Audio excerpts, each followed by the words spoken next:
Rock and roll.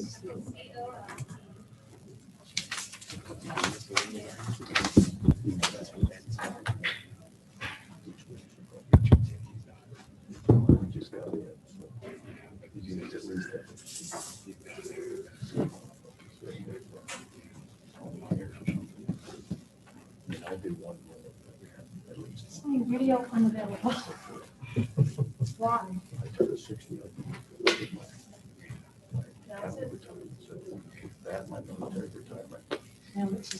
We'll see. We'll see if I'm alone. I might have trail. people. What's that? You like the trail? At least half of it. So, one spot you were at, I ride bike. Is Janelle still here? Can you get Janelle? Like you were taking the picture and I was Probably like, not. I've been Yeah, basically yeah. right there. Yeah. So the single tracks are out there. Yep. I'm a 13-year-old. And That's a nice site. Oh, That's been there for a long time. it's great.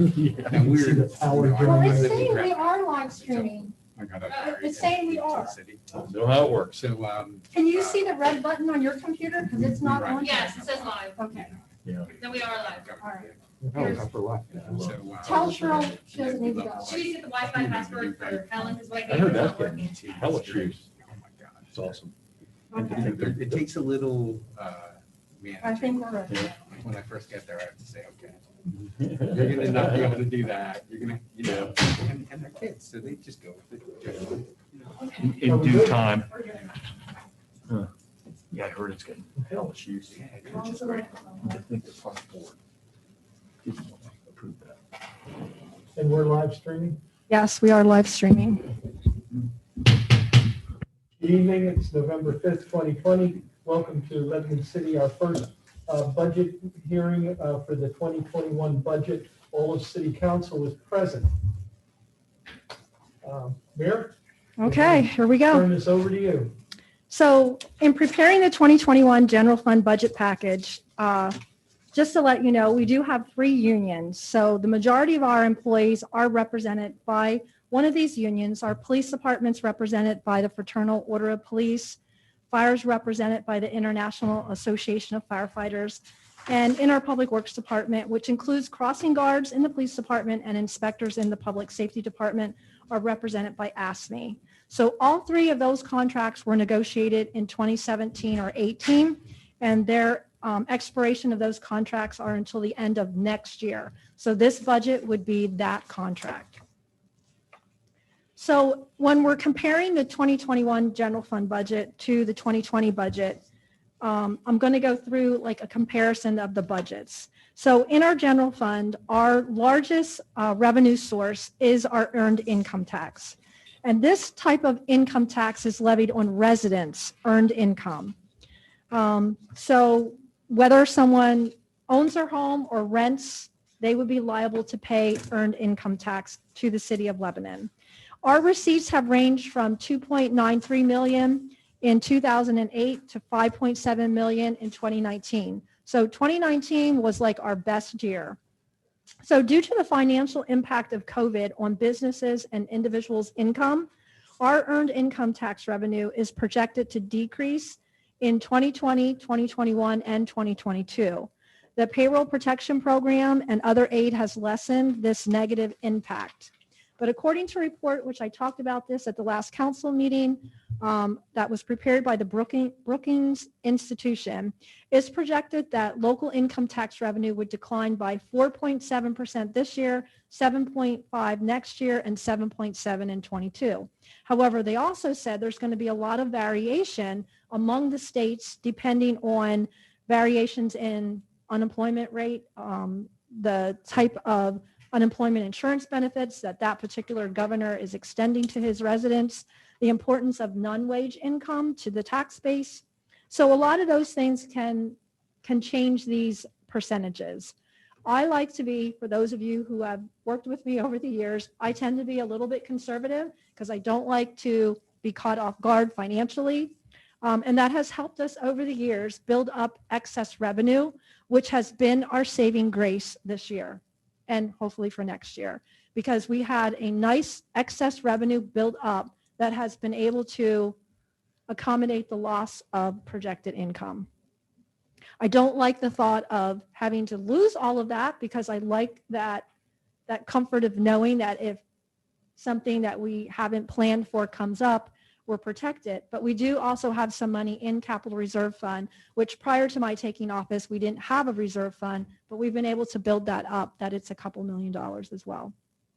So what we're projecting, our EIT receipts, we're projecting to decrease it from the 4.9 million that was budgeted in 2020 to 4.4 million. Regarding our Earned Income Tax Bureau overpaid, underpaid situation. So since 2013, the city has received almost $55,000 each year to make up for the money that we lost during that debacle. 2021 will mark the first year that we'll have a reduced payment due to some of the overpaids meeting their obligation. So annual payments starting next year will be a little over $18,000 for the next 10 years. Now, real estate property tax, that's a tax on the assessed value of a real property that's owned by a taxpayer. And it depends, again, on what the assessed value of the property is and what the municipality's millage rate is. So in 2013, the county did a reassessment. It lowered our total assessed value by about $88 million after all the appeals were conducted. And our assessed value fluctuates depending on, of course, the value of land, which changes based on market value of sales, and if someone makes an appeal, if they add an addition or add, somehow add value to their property. So we fluctuate between 858 and 863 million. And we recognize that our total assessed value from last year at this time to this year has increased by a little over 3 million. Now you think, wow, that's going to be a lot of money. It really isn't. It will slightly increase, let me find it here, by almost $10,000. That particular line item, it's a little more than $13,000 if you're looking at just the current real estate tax. So it's really not even a percent. It's less than 0.5%, but a little over $13,000 that we get out of a 3 million increased assessed value for the city. So again, any little bit helps. Looking at our total real property tax revenue, that's where we're going to see almost a $10,000 decrease, or 0.25%, basically. So our current tax millage, and this is what everybody's waiting for because this is what everybody wants to know, is 4.581.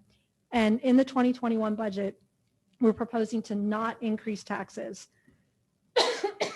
With the anticipated loss of revenue from COVID, we really should raise the millage rate to address and to offset those losses.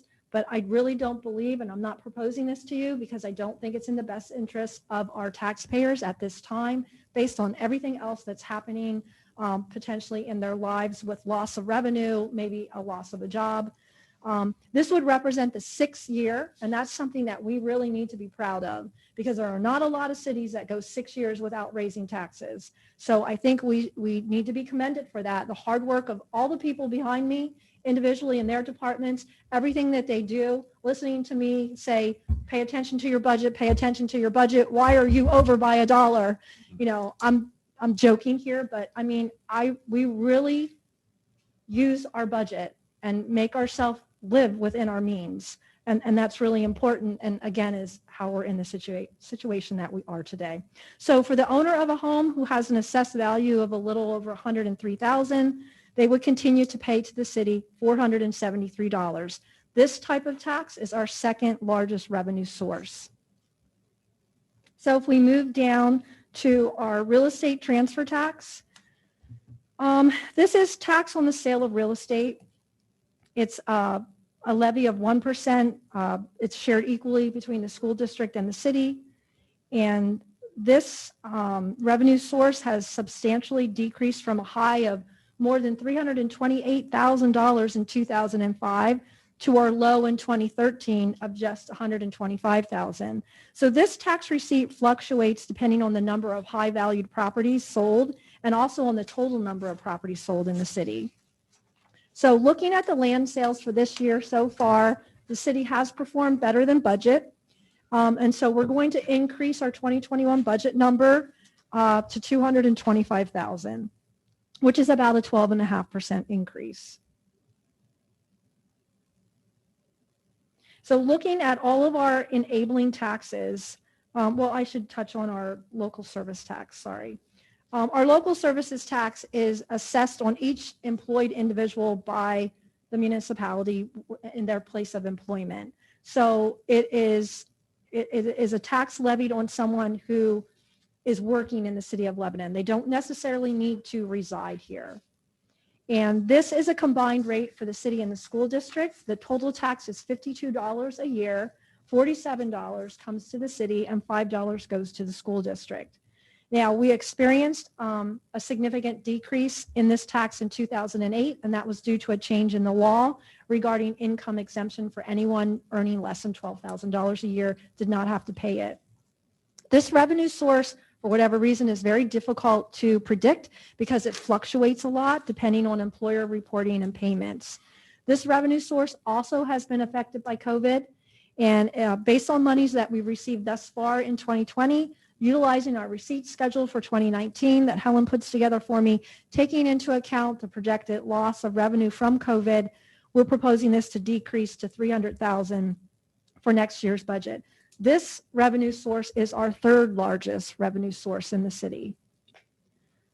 So looking at the total of our enabling tax revenue, and people call these nuisance taxes, it's $4.948 million. It represents, and this is a big one, a $658,652 decrease compared to last year's budget. The next item is our rental property licenses. So this license requirement and the associated regulations allows our code inspectors and our city police officers to better enforce property maintenance and disruptive conduct in rental properties in the city. So we charge $40 per dwelling unit for the most part. And unfortunately, about 1% of our housing stock each year is converting from owner occupied to renter occupied. And we are trying to do something about that. We have several programs in place, and we're going to continue to work on other programs. But city staff members have increased their enforcement efforts, and they're capturing more rental units that have previously not been registered. And that increased revenue reflects in the additional units that are being added to the rolls. And also, we're doing a much better job because we have a superwoman in the position of collecting on these late license fees. And this revenue is projected to increase in next year's budget, mainly because of capturing these rental units that were not previously registered, doing a better job on collection, and of course, adding to the conversion numbers. So again, we're going to continue to work hard to try and capture more owner-occupied housing and not have as many conversions. So eating and drinking, we're proposing a $5,000 increase. Glenn, you've seen him at several council meetings now. He's doing a terrific job as not only the code enforcement supervisor, but really being helpful to our people with eating and drinking licenses and making sure that they're up to code with all of the food safety standards and getting more people licensed and just up to code with what they need to do. So based on, not because we're having more event venues, but mainly just because we're capturing people that have not been obtaining their eating and drinking licenses, and there have been more establishments. We're seeing more Hispanic businesses in the food area open up, and that's a good thing. So cab, bus, and bicycle licenses is the same at $200. Our business mercantile licenses, we're dropping that by $1,500 because mainly for special event permits, we're not projecting that we'll have a lot of those for next year. That really decreased this year. Our cable TV franchise fee. So if you read in the narrative, this is something that I was very pleased that we were able to do. When I first got into office, we negotiated, they're always a standard 15-year lease agreement.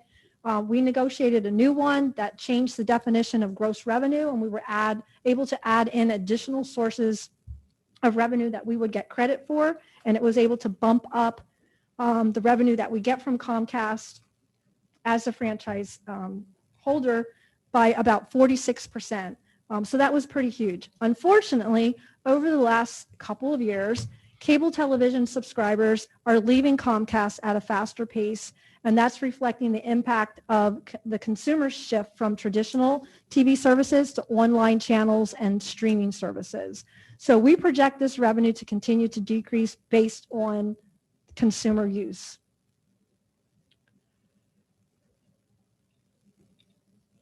Our dumpster permits, we're also projecting 1,500 instead of 3,000 compared to last year because less people are doing renovation projects and just projects in general.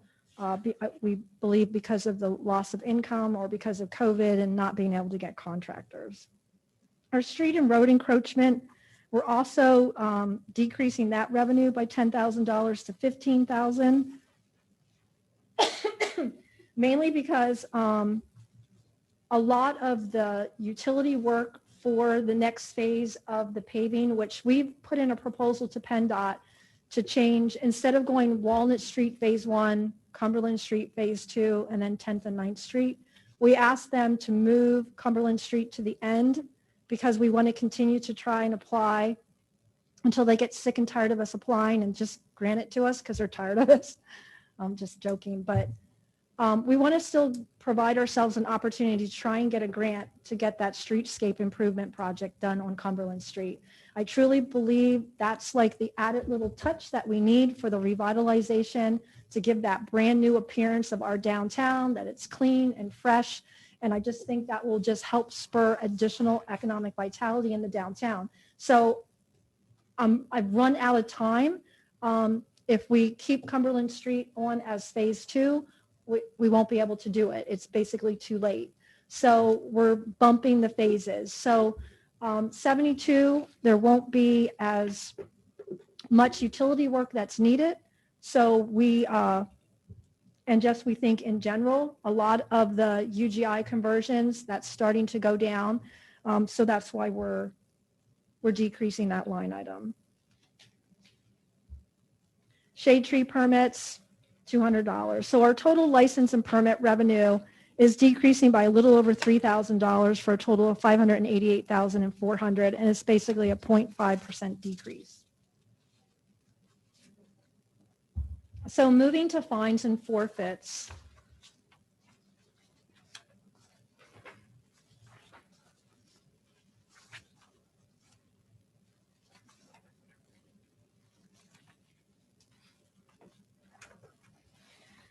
So our vehicle code violations, we're proposing a $10,000 decrease to $370,000.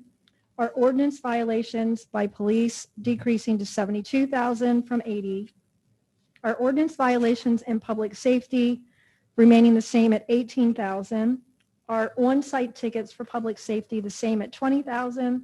State police fines the same at $11,000. Parking meter violation fines, we're decreasing that to $66,000. And if you look at where we were at the end of the third quarter, you can see a huge loss there. And that is because of the stay-at-home, the red phase that we were in. People were not, of course, visiting, or, they weren't permitted to. So we had suspended parking enforcement for parking meters and for street sweeper. So that's why a lot of the revenue is down. And we're not sure what will happen here with this second wave, if what the governor will do.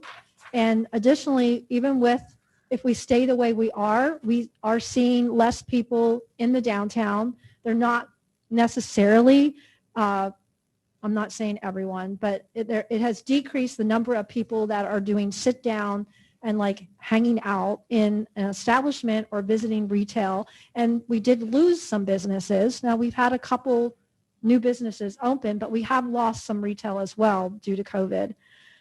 So we're projecting, a continual loss of revenue in those items.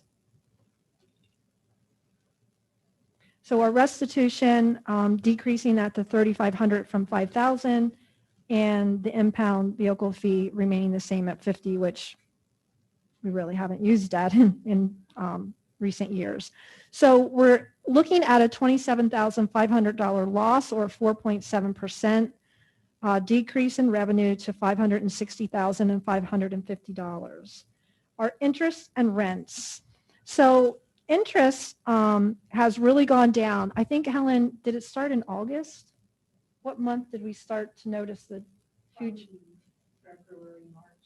February or March. So we're projecting to only have a revenue of $12,000 in 2021 compared to what we budgeted for $34,000. You can see where we were at the end of the third quarter at not quite $15,000. So we don't anticipate the interest income to go up enough to help us make what we've been making in the last couple of years. Our rent of land, we basically have one piece of land, which is next to the Rite Aid store across from the highway compound. We have not increased that rent for a couple years. It's due to be increased, and so we're going to slightly increase that to a little more than $4,500 for the year, which isn't an extreme amount. Our rent of buildings, so we rent space monthly here in the municipal building and in other publicly owned buildings to several tenants. Additionally, this revenue line item would account for concession stand and recreational building rentals. So we did experience a loss of revenue from COVID in 2020 in this line item, and we're projecting to slightly decrease in the 2021 budget. However, it's going to remain the same as the 2020 budget. And that is mainly because of our larger tenants are still paying the rent, like Keystone Tax down on the first floor, our CDBG office, Central Booking, the IU-12. It's really the recreational buildings where we saw the loss of revenue. But we don't need to decrease this line item because it was a little bit higher than what we budgeted. And we're having a slight increase in some of those. So it basically makes it a wash. So the next several line items are all of the parking lot spaces that we rent. We did lose a couple rentals due to people not working in the downtown. So you will see, instead of me doing every single line item, the most important ones probably are 7th and Willow, and I'll explain that one. There's about a $5,000 decrease, and that is because the city is projecting or anticipating that we will move forward with the HAC deal. And as a part of our negotiations with the HAC deal, it is to provide them with some parking spaces in the 7th and Willow lot. They currently do rent some spaces, but as a part of our negotiation, they would be able to utilize more spaces than they do now. The other larger decrease would be at the 9th and Walton parking lot. We're going from a little over 10,000 to a little over 7,000. So overall, the interest and rent revenue is going to decrease by a little more than $30,000 or 15.9% for a total of $159,149. So our intergovernment revenue, this is where a lot of our grants come in from the state and the feds. So our first one is the Bulletproof Vest program. We get 50% of our Bulletproof Vest, and we're budgeting. It's based on, we have a plan for how many need to be replaced and then how many we need for new officers. So we're at $5,070 for 21. Our state grant is for our early intervention program grant. That is money that we were receiving to update the zoning ordinance, and we're also doing a blight study, if you remember. So this is just the reimbursement of the grant for that portion of those initiatives, and that's $5,725. We also have several programs that we run for state details, like for Buckle Up program, where we do a thing on seatbelts, Smooth Operator, where we're looking for aggressive driving. There's a new one, a pedestrian detail, that will be new for the first time in 2021. So those are $7,700, $6,750, and $2,150. And that's basically any overtime reimbursement that we get, you're going to see it. It's basically a wash because we'll be paying it out, but we're just getting reimbursed evenly for that. So you'll see under expenditures. Our fire grant, and I'll get into this later on, but this will be the first time that we're receiving the fire grant into our general fund revenue, and I'll talk about that under expenditures. That's $14,800. The recycling grant is a performance recycling grant that's based on the percentage of the waste stream that we're able to recycle. And I've talked about this at other council meetings, but with the changes in the market, it used to be that you could probably make some money off of recyclables, and now we're paying to get rid of recyclables. And the recycling stream has been reduced to what is acceptable pieces of recycling. So I anticipate our percentage decreasing, which would mean our performance grant decreasing as well. So we're showing 30,000 compared to 33,000. The public utility realty tax is a state tax on utilities. They don't pay real estate tax because they're a public utility, but they give us, it's almost like what we would think of as a pilot. And it's based on the state calculates it. So we're estimating that we would get a little over $10,000 for that. The Liquor Control Board, the governor has decided that he is going to waive the liquor license fees for the establishments that serve alcohol. And so ultimately, I'm not sure if the state gets any of that fee or if it comes all to the local municipality, but for sure we know we will not receive our local share. So we were getting about $9,500, $7,800, it varies depending on how many liquor licenses and what the fees are involved. So we are projecting zero in that regard. Yeah, I could look into the CARES funding too, possibly. For Well, that. that's true. Just thinking about that, to reimburse that. Now that would be in 2021. So can we use the CARES Act for Well, I 2021? don't know, but I mean. it's Okay, worth I mean, looking something into, to look, yeah, Yeah. definitely. Please, yeah. Because you know you're losing it. So. Yeah. So the next item is our pension aid. And due to the increase in the number of units, our state aid calculation will increase slightly to $689,360. So it's a couple $1,000s more. Our ad hoc pension. So we were receiving 2 reimbursements that were authorized by 2 different state acts that basically was reimbursing us for any cost of living adjustments that we made to any police or firefighter who was retired. 2015 was the last year that we were able to receive aid for the mandated COLAs. One act, we still have the second act still remaining for any qualified police and fire retiree, and it's basically during a certain period of time. So together, those 2 reimbursements had totaled about $35,000, and now the remaining reimbursement is going to be less than $5,000. So the Volunteer Fire Relief Fund is a tax on foreign fire insurance premiums, meaning people who are out of the state. They pay, and Chris would probably know more about this than I would, but they have to pay, we get reimbursed for out-of-state insurance sales. So that comes into our volunteer relief fund. It's a special fund, and they are restricted to what type of purchases they can make. And that is basically an in and out for us. We receipt it, and within 30 days, we must turn it over to the relief fund. So that's a little over $73,000. Our county liquid fuel tax is based on population and the mileage of roads in your municipality. This has been set since the last census at $25,477. And that is, it comes through the county as liquid fuel money. It must be expended from the general fund on specific items that are allowed to be purchased or expended from the liquid fuel fund. You can't just spend it on anything. County Drug Task Force, that is a contract payment. We have a relationship with the DA's office to provide them with 2 detectives that work the County Drug Task Force, and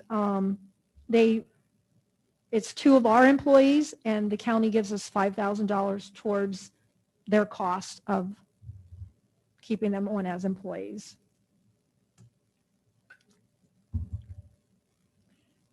Any reimbursement for participating in drug task force activities would come through the next line item under County Drug Task Force. And again, that would be an in and an out. We're just getting reimbursed for it. So we're budgeting $5,000, which is $1,000 less than last year. The next one is the same type of concept, but it's for DUI, and we're budgeting $500. Again, that would be an in and an out.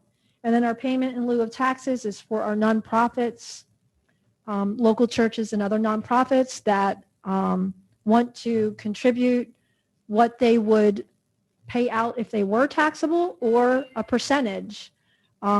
And we have about 12 agencies that give us some type of payment in lieu of taxes, and it totals about $117,000 each year. So overall, our total intergovernmental line is about not quite $20,000 more. It's a 2% increase. And that is really due to, for the most part, the fire grant that is now being receipted into the general fund, which I will talk about later on. So charges for services. Looking at the submission of land development and subdivision plans, again, things kind of came to a standstill during COVID. No one was submitting plans. We couldn't even get together for the first part of COVID to review plans, because that's something you can't really do on a Zoom meeting, is bring these big plans, blueprints, and sit around the table and look at it, So that was difficult, and the governor had given time extensions on permitting and plan review and things like that. But we're not seeing a lot of activity, and we think, COVID is playing a part in that as well. So we're decreasing that to 1,200. Zoning permits, we're also decreasing that to 16 from 18,000 for the same reason. Zoning hearing board fees, we're decreasing that as well to 2,500 from 4,200. And a new line item was added to the budget. It's under general government, utility, and operational services reimbursement. This would be for what we're projecting to be HAC's share of utilities and operating costs in 2021. So we're budgeting $46,221. And again, that would be representing what we think is half of a year period of time. Our sale of supplies for like zoning maps and books was the same at 100. Copies, the same at 100. Special police services, this is police coverage for athletic games and other events upon request. That's an in and an out as well. We're projecting that to be reduced because of COVID to 3,000 from 6,500. Copies of police reports, we're budgeting 1,000 less at 11,000. Police and burglar alarm fees, we're budgeting slightly less at 2,500. Reimbursement of school crossing guards. There's a state law that for crossing guards, the school district and the municipality split the cost 50-50. And they are our employees. The school district reimburses us for half of their salary. And slight increase because, again, of contractual issues. Our contract gives a 3% wage increase on base, so it's a couple $1,000s more at $56,205. Our stray dog service fee, we're budgeting the same at 1,000. Fireman equipment use fee, budgeting the same at 500. Fire report copies, the same at 600. Fire alarm connection, the same at 14,000. We broke out from police, we broke out the fire alarms for smoke alarm, maintenance, and false alarms, and we're budgeting $200 there. Building permits, again, same thing as zoning permits, a reduction to 22,000 from 30,000. Required operational permits, we're increasing by $100 to 500.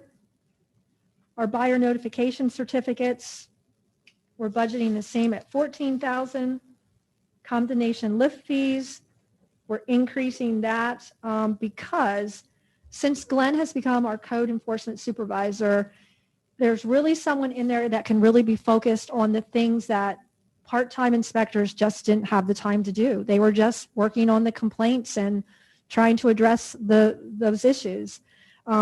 Being a full-time supervisor, he can not only oversee the inspectors, but he can make some things happen that we wanted to do for a really long time. And one of those is getting a better grip on our condemnations. We had a lot of, probably about 90 properties that were on the list. And when thankfully Dwayne would go out and check on them, he'd come back and say, hey, there's a couple here where people are living in them, what happened? So we're cleaning up that list. We're making people pay their lift fees when a property is condemned. There's a lot of effort that goes into inspecting it, making sure that it is livable and can be occupied. So we do charge a fee for those services, and we're just staying on top of it more, and again cleaning up that list, making it more accurate. So he's doing a great job. So we're increasing that to $8,000. So late payment fees on public safety invoices, we're increasing that again because we have a real go-getter who is like that pit bull that you want on your team to make sure that people, instead of our general taxpayer paying for some of this enforcement, people who are not paying for the services that we have to provide because they're not complying with the ordinances, she's staying on top of them and making sure that they pay, or at least doing a great job of trying to do that. So we're increasing that to $20,000 from $12,000.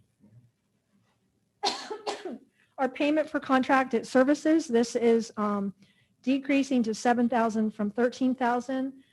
Not necessarily the expenditure itself is decreasing, but what we believe will be recovering from people. If someone doesn't mow their grass, and after a notice of violation has gone out and they still have not done it, it's a quality of life issue. There could be other things that the city has to pay an independent contractor to take care of things. If someone reimburses us for the costs that we had expended, it would come into this revenue line item. The next one is sidewalk curb repair inspection permits. That will remain the same at $15,000.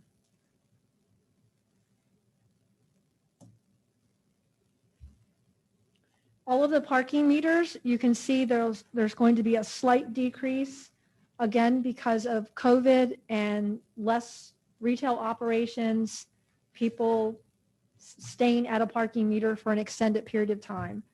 If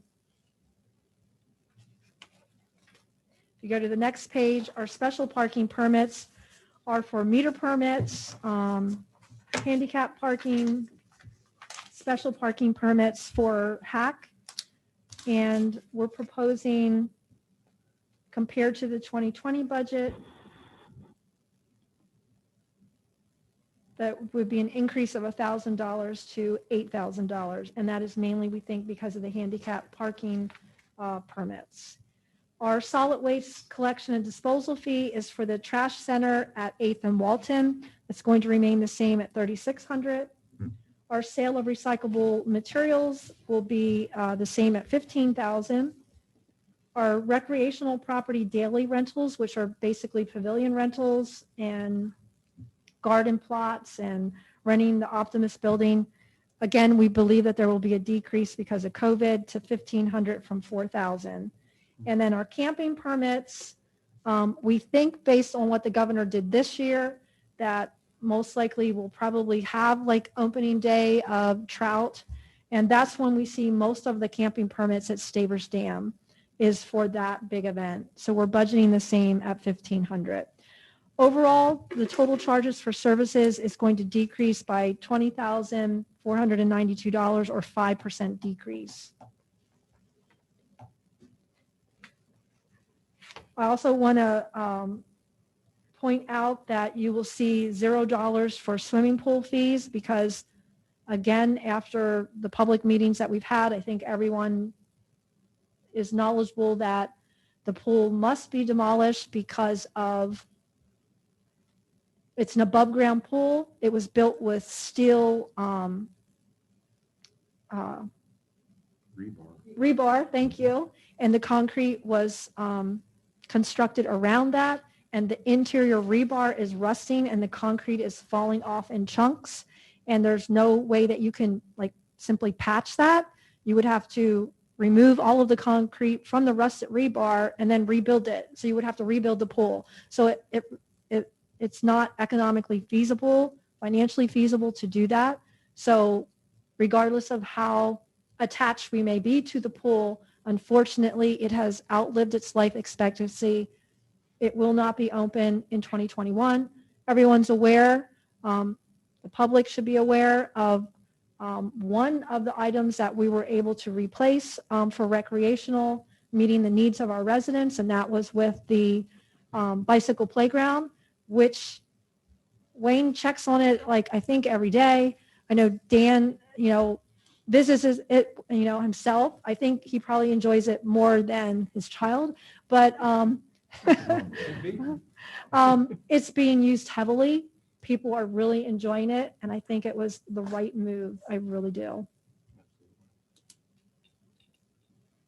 Moving to the next category, miscellaneous revenue, budgeting the same 500. Proceeds from insurance, the same 6,000. Civil service test charges, 1,015 for a total of 7,515. Every other year, we have an auction of excess vehicles and property that we don't want. Timing of this probably will work out good with wanting to get rid of some of our items for, a move to the hack facility. So we're budgeting $1,000 because we really have no idea at this point in time what we'll have and what its worth is. We are proposing to hopefully move forward with the Stavers Dam improvement in 2021. It's really down to negotiating for 2 easements. Actually, we need 3 easements. And hopefully we'll get that. COVID just really put us behind in further discussing, these easements with the 3 property owners, and Steckbeck Engineering was shut down basically for surveying and all of that for a while. So we're hopeful that we'll move forward. We really need to make this project happen, and we're transferring money from capital reserve that's been there for a couple years now to make this project happen. That's required by the state. So we'll be budgeting in what we'll be expending, which is $133,530.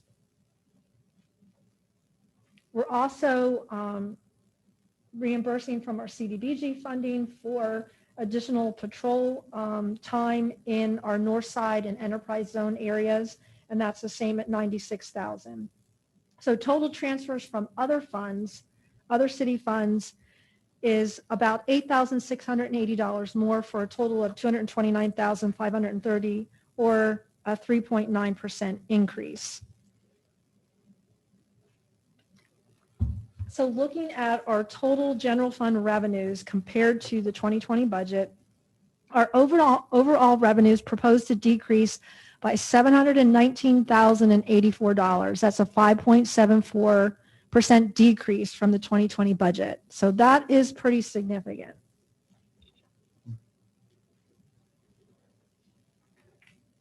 So moving on to our general fund expenditures. So I'm going to start off with some bad news. So the city is self-insured, and we accrue an amount for medical costs based on our claim experiences. So in 2016, 17, and 18, our claim experiences did increase, and that required us to increase the money that we're putting into the medical benefit fund. So in order to adequately cover what we need to pay out on claims for our employees and our retirees, we increased it in 2018 from $12,000 to $13,656. In 2019, we allocated $18,996. And then we noticed a slight decrease in the amount of claims. And so we decided in 2020, hey, there's enough of a cushion in the health insurance fund that we could probably lower this a little bit. So we lowered that to $16,800. And wouldn't you know it, this year we experienced high claims again. So the first 3 quarters, it has been pretty significant. And so we're going to have to go back and increase what we're allocating to that fund for each employee and retiree.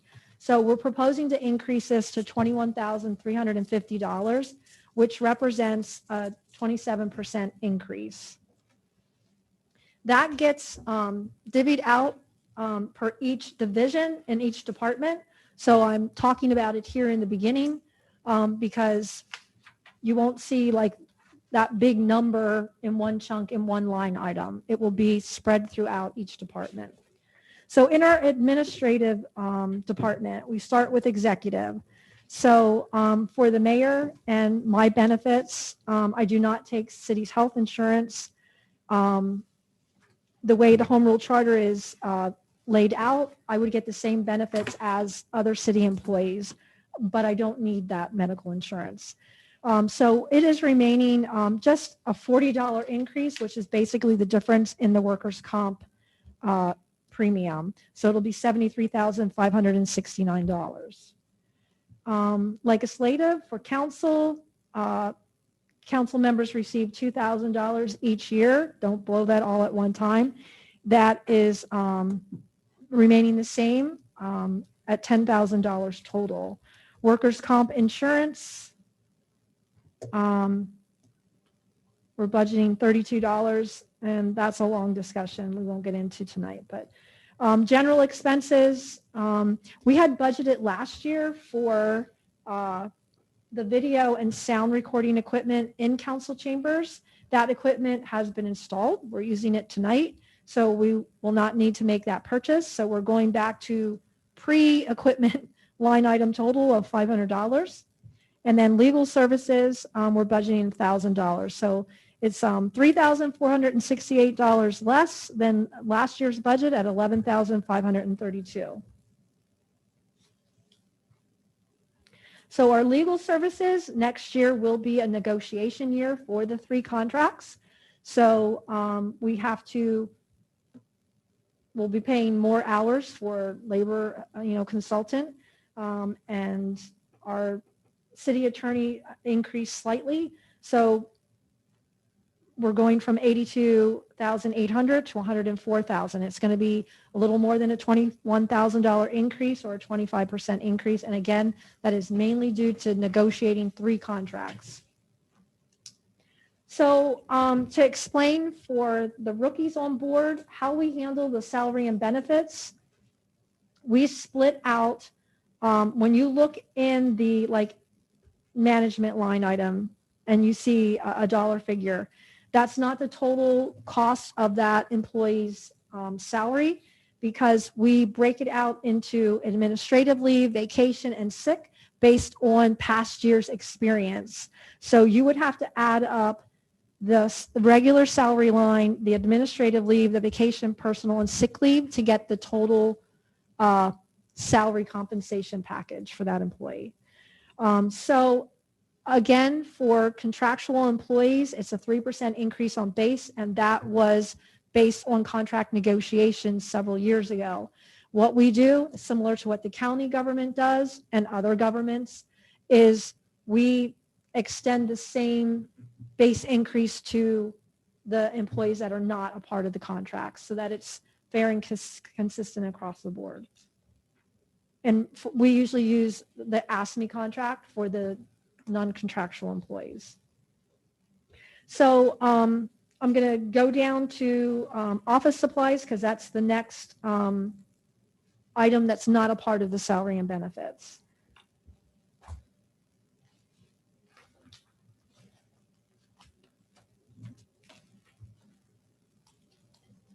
So office supplies, slight decrease to $2,500. Postage, the same at $2,300. Vehicle fuel, the same at $100. General expenses, increase of $1,000 to $5,000. And that's mainly because we're going to be doing some shredding and we're binding some journals. Communication, slight increase because we're adding the downtown Lebanon cell phone into this category. And that will increase from $1,500 to $1,950. And that is mainly because I'll try and be brief on this, but the bid money will be expended before the end of the year. And the Main Street program has fundraised some money. They're coming up with a plan for sustainability to keep the program going. But we don't know how long that will last and what that will entail until they have a sustainability plan approved by the Lebanon Foundation Board.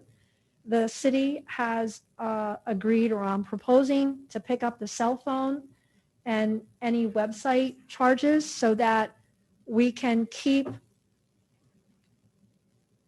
the program going for the most part. If someone has a question, that they can call that number that's been advertised, that's on all of the marketing brochures, and get a real person that we can answer the questions if there is no Main Street manager in place. And also the same thing with a website, that we can still keep promoting downtown events that the city would help coordinate. Again, if the Main Street manager continues, that will be a great thing, and we will support that. But this is just in case the money's run out. We want to see it keep going until we can get a bid in place, because the bid was always the funding mechanism for the downtown Lebanon Main Street program. Advertising and printing, the same at $4,000. Ordinance codification, the same at $6,000. Office equipment, we need a new printer, increasing from $300 to $700. Dues, subscriptions, and memberships, slight decrease to $10,000. Contracted services, the same at $3,000. Training, continuing education, slight decrease to $2,000. It's a $43,850 increase in this division to $419,045. It's 11.7% increase.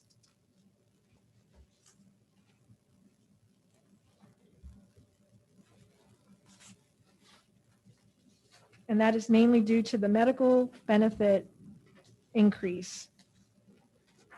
Cultural and recreation contributions. If they have the program, we will continue, as we have for many, many, many years, contribute $1,000 each to the Boys and Girls Biddy Basketball coordinators for that program to continue. Parks program. So we're going to budget the same at $6,000. And what we're looking at doing is, we had a playground program at Progressive Playground. We obviously didn't have it this year because of COVID, but we're proposing that we offer that again next year. We also had a science camp, not this year, at Stavers Dam. And we always bring in, at the very end of the program, Critters Beyond Your Backyard. And we get like 150 kids. It's a wonderful experience for them. They get to see real animals that live in their backyard. We also are thinking about doing an educational event at the new bicycle playground. So we're excited about some new things that hopefully we can accomplish, even if we do have some restrictions in place.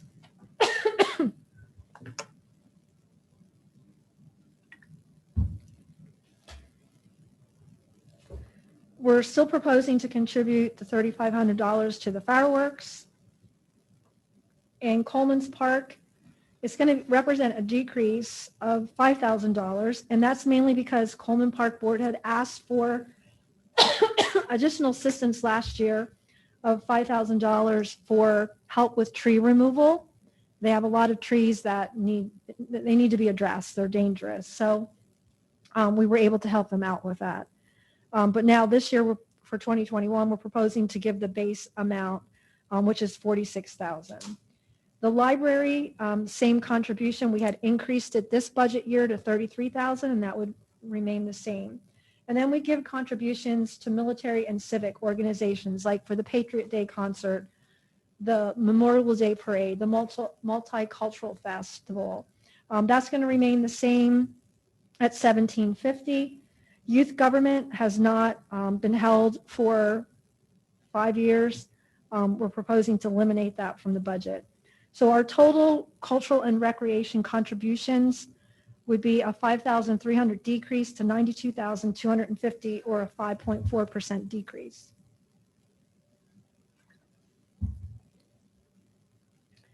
So we changed the name of this next category from pool to pool/bicycle playground. And we're hoping that in the future, it will be several different things, like possibly a splash pad bicycle playground or something like that. But for right now, this is where we're going to be adding the expenditures in for the bicycle playground. We're going to have garbage removal services, and we're also going to open the bathrooms at the concession stand when possible. And if not, we'll have a porta potty there because there's a large volume of people that are using the bicycle playground, and we need to have some amenities. So it's not a huge increase, but it's actually only like $800 more. But general expenses the same at $400, electric the same at $2,000, garbage removal it'll be $400 more, water sewer it will be $400 more, equipment repairs. This is basically for fire extinguishers and miscellaneous. That's the same at $200. So we're looking at $3,400 compared to $2,600. So it's additional $800 or a 30% increase. So moving to Stavers Dam and the nature barn. The heating, we're proposing to decrease that to $2,300. The communication would be the same at $500. Electric, the same at $4,500. Water sewer decrease by $200 to $3,000. Garbage removal, slight decrease to $500. Repairs and maintenance would be $6,500. And then the contracted services is for, we're going to do additional sediment removal from the dam, control of the algae. We have to do inspections throughout the year as a part of our dam permit. And then the improvements that we'll be making at Stavers Dam to the dam breast will be taken out of here and, like I said, transferred in from capital reserve. And then what we have to pay out for the easement agreement. So it's a slight decrease actually compared to what we estimated for this year's budget. So it'll be a total of $152,000. So for the total Stavers Dam Nature Barn, we're looking at a little more than $15,000 decrease for a total of $169,300. So moving into the financial administration, again, the first several line items, add those together, but it's a full-time finance officer and an accounts receivable payroll clerk, and then a part-time staff accountant for accounts payable. So if you move down to the line item for office supplies, we're proposing to increase that by $200 to $4,800. Postage, $100 decrease to $1,500. General expenses, $1,500, the same. Accounting and auditing, the same at $43,500. Our GASB requirements, that's going to decrease. We did a update to our insurance appraisal for insurance purposes, and I'm sure Chris probably understands that better than any of us. So that was done this budget year, so we won't have to do it next budget year. So this will be a big decrease to $5,665. Training, $800. And then our processing fee for payments received by credit card, couple $100 increase to $2,500. So there's going to be a little more than a $7,000 increase to this category to $250,718. This is mainly due to budgeting for an upgrade to the appraisal of the city-owned properties and buildings and vehicles in last year's budget, which is done every 10 years. And then that was helping to offset the increase in the medical benefit accrual. So that's why there's not as much of an increase in this category, because that helped offset it. So the next category is insurance and other benefits. Can I ask you a question? Mhm. I'm sorry, sorry to go back. That's okay. Just at the end of Stavers Dam, those easements, that there's, would you say there was 2 or 3 of them yet? 3. 3. Does the city end up paying for them, or does that come through the state? No, it's the city pays out for that. The city has to pay out for that. Mhm. Okay. Just like we had to pay out for the bridge project as well. That came from city funding.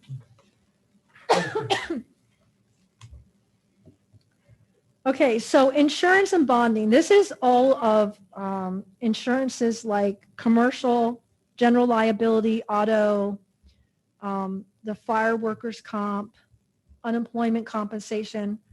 We're also adding in a half year of liability insurance on the Hack building. So this is increasing by almost $40,000. Part of that has to do with an increased unemployment because we did lay off a couple part-time people through COVID. And that doesn't represent a huge amount, but I just wanted you to understand that there was a slight increase because of that. So this will be a total of $445,986 or a 9.8% increase. So when you look at, well, I'll wait till I get down to that line item. So insurance consultant, remaining the same at $10,500. And that's been a true bonus to us. Cheryl loves when we keep this in the budget because there are times when we just need an independent review by an insurance consultant to make sure that, you know, we're doing what we need to do, that we're looking at things the way we should be looking at them. She gives us an opinion that is really independent from the agency that we're purchasing our insurance from. Contingencies and deductibles, that's for deductibles for our insurance claims and anything that's underinsured, we're budgeting the same at $50,000. So medical benefit for retirees, some of the retirees came off of the list, which is why you won't see a huge increase in here. It's not quite a $6,000 increase, but it is $1 million, $6,072. So when we negotiate our contracts, this is why that's really important. In our last contract, we were able to eliminate post-retirement health coverage for new hires and for their spouses. So when we look to our city's future, that's going to be extremely important because when you look at these huge numbers, it's because of past contracts. And, you know, not to be negative on any prior administration, but back in the day, it was acceptable and industry standard to give that to public service, you know, servants. But in today's time, with increasing costs and everything that's going on, more contracts are being negotiated by eliminating or reducing those benefits. Life insurance for retirees, slight increase to $2,353. Here's the big one. So the police pension contribution, that's going to increase by $312,006. It's mainly due to a change in actuarial assumptions and an actuarial loss. So every 2 years, we have an actuarial evaluation done on our pension plans. It's a snapshot of how the plan is doing. There was also a change due to mortality rate assumptions. They used a different chart, one that they believe reflected more accurately the lifespan of a police officer, of a public safety employee. And that caused a slight increase to the actuarial valuation of the plan. So probably this budget year, 2021 and 2022, we will see a higher number than what we've been used to. Our fire pension contribution is going to increase by a little over $11,000, and that will be $292,072. So overall, this division is going to be increasing by almost $370,000 or 14%. And again, it's mainly due to the increase in the police pension contribution. Moving on to data processing. We're going to be replacing some computers, replacing a call logger in the police department, but we're not replacing as many computers as we did in this budget year, so this will decrease to $8,000. Our contracted services, it's almost the same, a slight decrease to $18,000.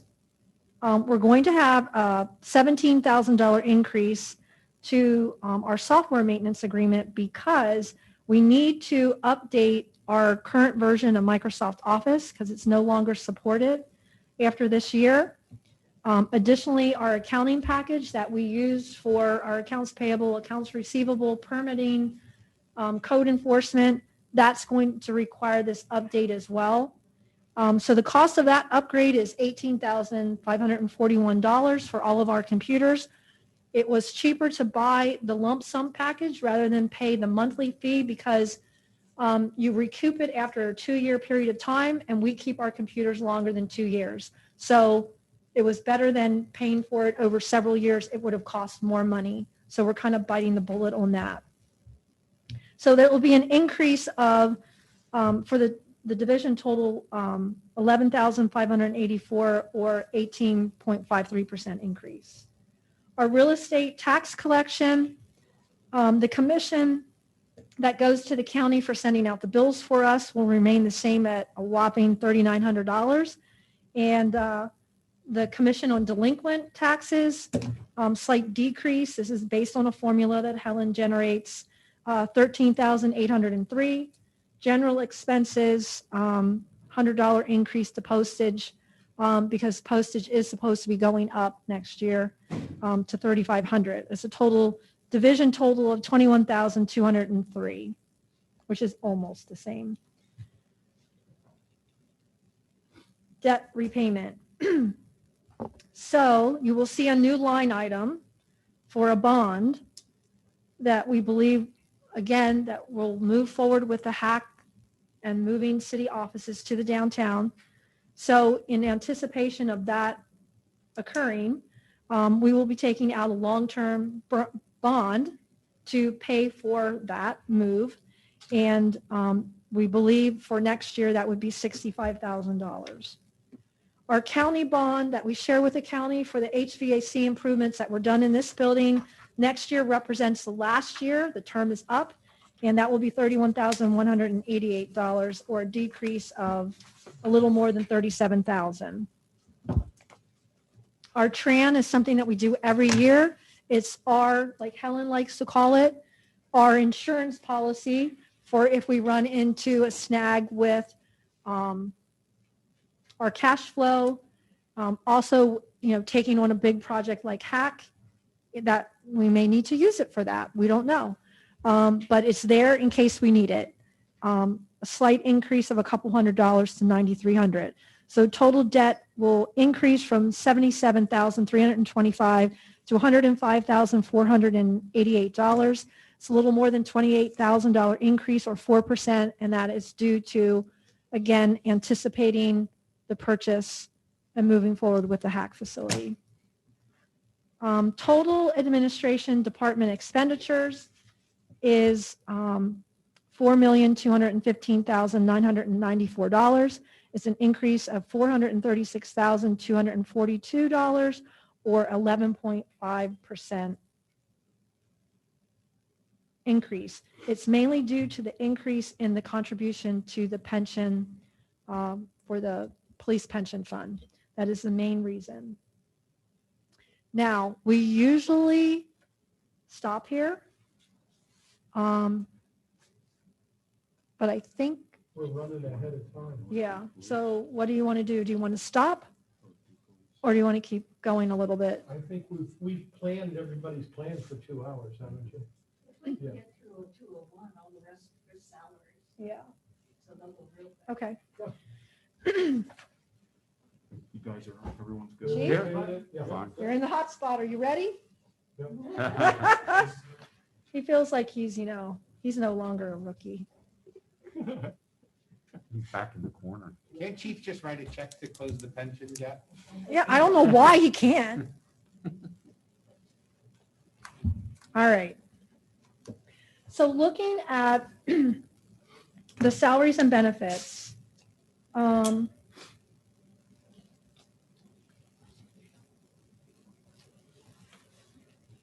not going to get to that. Okay. Again, for the most part, these are set by contract. Now, the administrative aide and secretary are not a part of the police union. They just get what the other employees get that are non-union. And so we'll start again with the office supplies. $1,000 decrease to $3,500. The vehicle fuel, postage. $100 increase again to address the increase in postage next year to $1,500. Vehicle fuel, slight $2,000 decrease to $45,000. Yeah, we wish. $45,000. Clothing and uniform supplies. This is new officer uniforms, those bulletproof vests that we talked about. This is where the expenditure comes out of. And that is budgeting the same at $20,000. I have a question. Mhm. How many?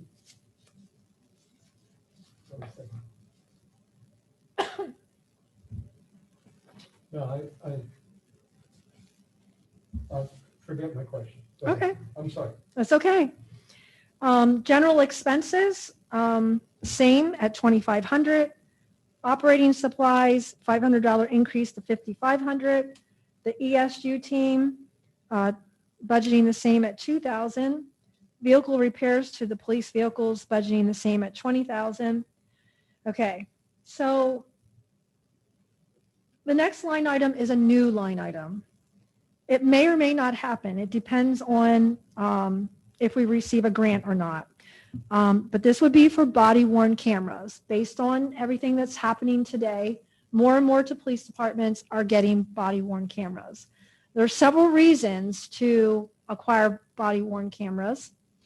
It's to improve officer accountability, improve community relations, enhance officer training, improve evidence quality, or make cases easier to prosecute. Again, we're going to be applying for a 50-50 match grant for 31 of these cameras. And we would also include cloud storage. And also we would put our 11 in-car cameras on the cloud storage as well. So if we receive the grant, we'll move forward with the purchase, and that would add $23,801 into the budget as a new line item under minor equipment. If we wouldn't receive the grant, Mayor, Then we would not move forward with the purchase unless, not even at a reduced amount, or what? I'm sorry. we couldn't get half the cameras, or just to start to use the cameras, or? We could, it's for 30, I mean, it's only 30, it's 31, which represents all of the patrol and some of the detectives, and then like one or two extra for leadership in case they wanted to put one on if they were going out for something. It would be kind of hard to there was actually a hire where we bought 40 some so that every single uniform person had one, but we were able to save, I don't know if it was $10,000 or $11,000 by going down to the 31.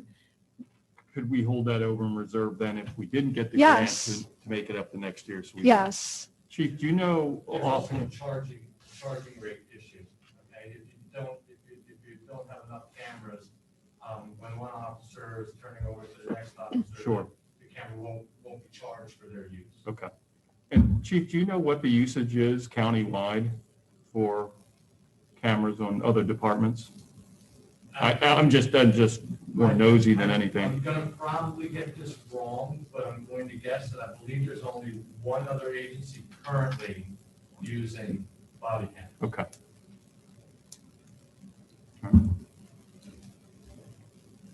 Yes, we could do that. We could put it into reserve and then go for the next year. I'm hopeful that we'll get it. Why is there a backup one with the police vehicle repairs? Are we looking at a new police car at all this year? Yes, we'll get to that. Oh, okay. Yep. Great, thanks. I don't like to go out of order. Mayor, Okay. Communication, $500 increase to $16,500. Advertising and printing, the same at $7,500. Office equipment, the same at $500. Communication repairs, $500 increase to $3,500. Dues and subscriptions, we don't need the notary renewal this year, so it will be a decrease to $200. Our contracted services, $100 increase to $31,700. Civil service testing, the same at $10,000. Humane Society, a decrease due to less animals being dropped off at the Humane Society. And we still want to do the trap, neuter, release program. We'll be doing that with a separate agency. So we're reducing to $7,350 from $12,000. Our training, this is where, in order to attract police officer candidates, we added to the budget this year in 2020 an option for a $5,000 sign-on bonus or a reimbursement for the cost of their Act 120 Academy training. So we estimated that 2 candidates potentially would score high enough on the eligibility list that an additional $10,000 would be allotted for the reimbursement of the training, and that we would have 1 sign-on bonus. And that's added to the patrol officer's salary line item. So this actually is a $1,000 increase, and that's because we added some range fees and some CPR training. So it's a total of $22,000. Our K-9 training, $1,800, the same. Our public relation materials, which is basically for National Night Out, which wasn't held this year, unfortunately, the same at $500. So vehicle replacement. So it involves a little bit of a explanation, Wayne, Mr. Chair. Up until a decade ago, the city used to replace 3 police vehicles a year. But due to budget constraints, we decreased it to a replacement schedule that involved generally, for the most part, 2 vehicles a year. For the past 3 years, we have struggled to find car manufacturers who are making police pursuit sedans. So instead, we had to purchase SUVs. Well, as you can imagine, an SUV costs more than a sedan. So in 2020, in that budget, we budgeted for 1 SUV and also for the conversion of one of our supervisor SUVs into the vehicle for our K-9 officer.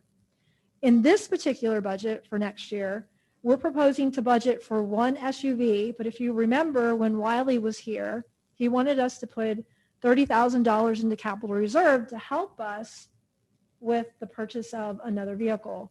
So we have, and another $15,000 was already there. So we have $45,000 that will be paid out of the capital reserve fund to go towards the cost of 1 SUV being replaced. So you can see that a new vehicle is a little over $52,000. When you outfit it, it goes up to $66,510. So with $45,000 coming from capital reserve, we are showing almost a 90% decrease because of that. We don't have that large vehicle replacement. The 1 vehicle that we are obtaining new, most of the fund would come out of capital reserve. We're proposing to only do 1 because we're trying to cut back on some expenses in each division if we are able to, because of the loss of revenue with COVID that we were anticipating. So we also got a vehicle later in the year. So if there was ever a time to just do 1 instead of 2 vehicles, it would be in this budget year because of the timing of the replacement of other police vehicles. I'm going to go through the next ones because they're mainly, as Helen indicated, they're just salary and benefits. So I apologize. Let me give you the total. So the total for the headquarters is $661,410. It's a decrease of $18,454 or 2.79%. So moving to detectives, we have 4 detectives and 1 sergeant as a supervisor. And again, the big increase that you'll see in this category is due to the amount that we're accruing for the medical benefit. So it's going from $84,000 to almost $107,000. It's a 27% increase in this particular category. So the total for this division is $583,991. Overall, it's a almost $35,000 increase, or 6.4%. When we move to the patrol division, we have 26 patrol, and that needs to be changed. Patrol officers, not patrolmen. We need to get with the times. Sorry, I didn't catch that. We do have a female police officer, which I'm very proud that we have a female police officer. And I hope to add more diversity to our units. But we're very fortunate that we do have a female police officer. So this category has 1 lieutenant, 3 sergeants, and again, 26 patrol officers. So the first several line items will be the salaries and benefits. And then we're going to, all of the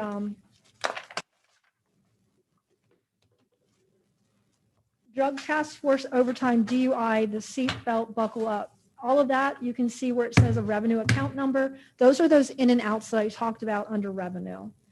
So if we move down to what the total of the patrol expenditures would be, it's almost a $270,000 increase, an 8.7% increase to $3,360,863.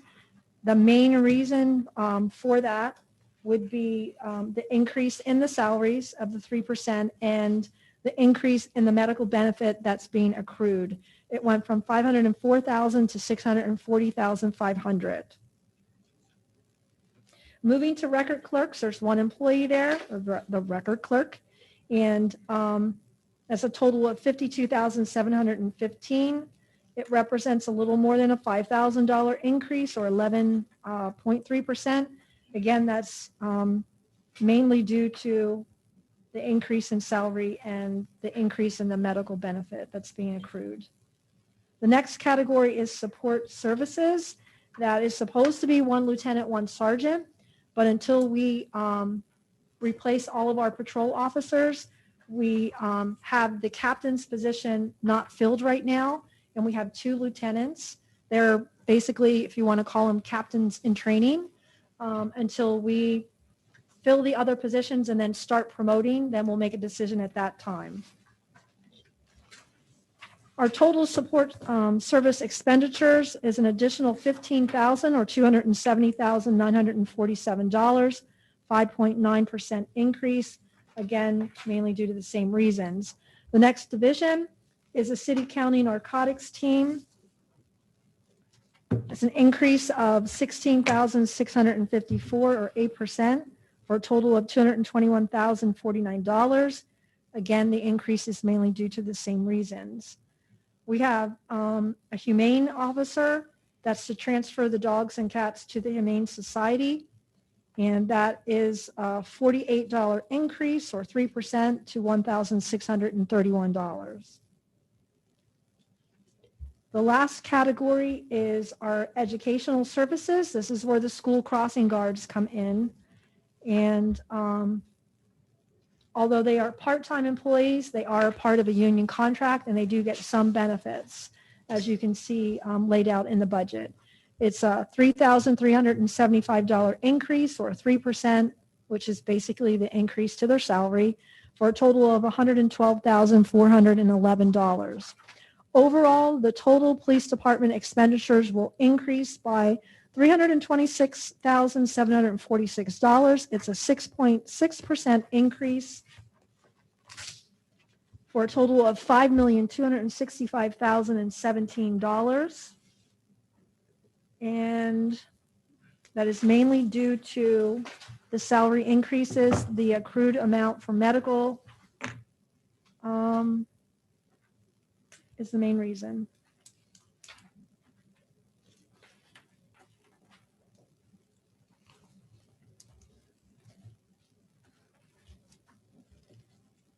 Do you want to stop there? Well, if we go to fire, We won't have nothing to talk about at our next meeting. I think we're in pretty good shape down here. Yeah. Okay. I think that's, I mean, it gives you a couple minutes if you want to ask any questions. sure, I think that's good. Gentlemen, questions?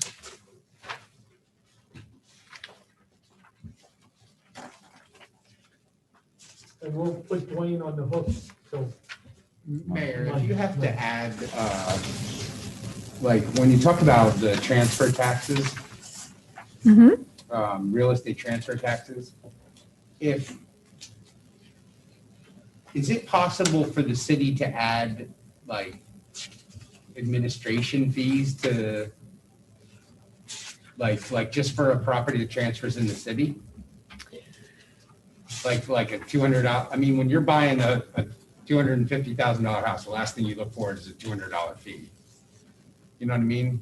So every property that maybe, I don't know if it's possible, I have no idea. I don't know. But we could look into it, maybe, you know, like there's some sort of administration fee for that property just for transferring. And, you know, again, We don't do it. Yeah. It's done by the county. yeah, I don't know if the county would do that or not. I don't know if we're permitted to add anything on. We can check. Yeah. If the county, well, I don't want to speak for, I think it's the same commissioners. At one time, I did ask if we could add a county, wasn't it sales tax to give towards the land bank? There's a law that allows you to add an additional fee onto, or was it this? There's other cities within the state that charge different, you know, even transfer tax amounts. Was it But transfer I wouldn't tax? propose that, but, you know, if you could add a fee in there. Or was it sales tax? You know, Dan, I'm going to have to look because I had approached the county commissioners about, it was either, I mean, I kind of feel like it might have been real estate transfer tax. We had asked if they would so that we could put it towards the land bank. So we would have a funding mechanism for the land bank to address blight in the city. They were not so inclined to do that. But let me check into that and look in my past research that we had done. And I can get back to council on that. I have two questions, Mayor. The first question, since we're talking about county matters a little bit, obviously we're 10 years plus from county reassessment at this point. I know when that was done, the county had kind of indicated they weren't going to let things get as out of whack as they were since 1970. Has there been any communication as far as what their intentions are with assessment values?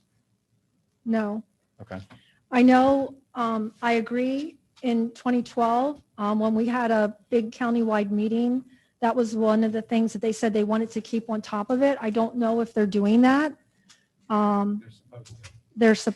They're supposed to be. I'm not They each have sure. their own separate, like divisions throughout the county, like the people that work in the office, and they're supposed to be checking it. So I can inquire into that and get more information, but no one has like specifically, you know, held a meeting about it or Sure. offered information, but we can find out. Sure. And the other thing was, and maybe I misunderstood the statement, but we were talking about the cable franchise fee and decreasing over time. Unless I'm looking at this correctly, 2021 is illustrated at the same level as 2020. Is that correct? Yeah, what we tend to be a little conservative because last year we thought we would not recede as much as we did, but looking at where we are at the third quarter, we think although it's decreasing, we think our budget number is probably accurate. Is there any way to capitalize on that further, like through just the internet, like the services that are provided through the internet versus just through? I don't think there's any law to Okay. allow us that mechanism to collect on that, Okay. but That's the future, wouldn't you think? I know. Yeah, so. But this is because it's a franchise, that's how we're able to do that, but there are no franchises with those types of services. So unless someone would pass some type of a law, you know, a higher level of government would pass a law. It would have to be federal, I would assume. I don't think Comcast is going to franchise out anytime soon. I'd like to think it's closer. Office down here.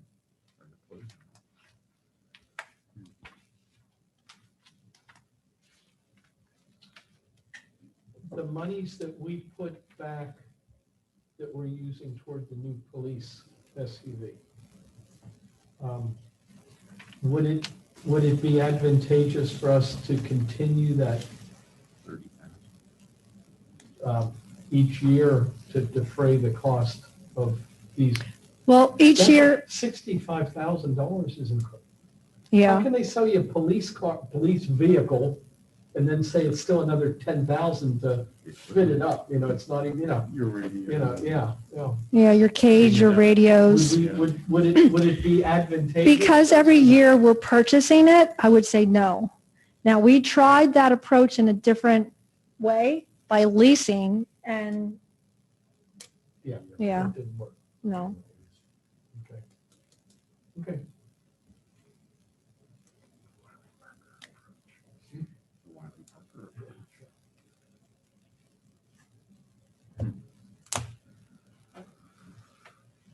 Any other questions? We're good. Okay, Then meeting is adjourned. thank you. Thank you, thank you, Thank you. Mayor, thank you, staff. Thank you, And Steph. by the way, thank you for no budget increase. Good. It's tremendous.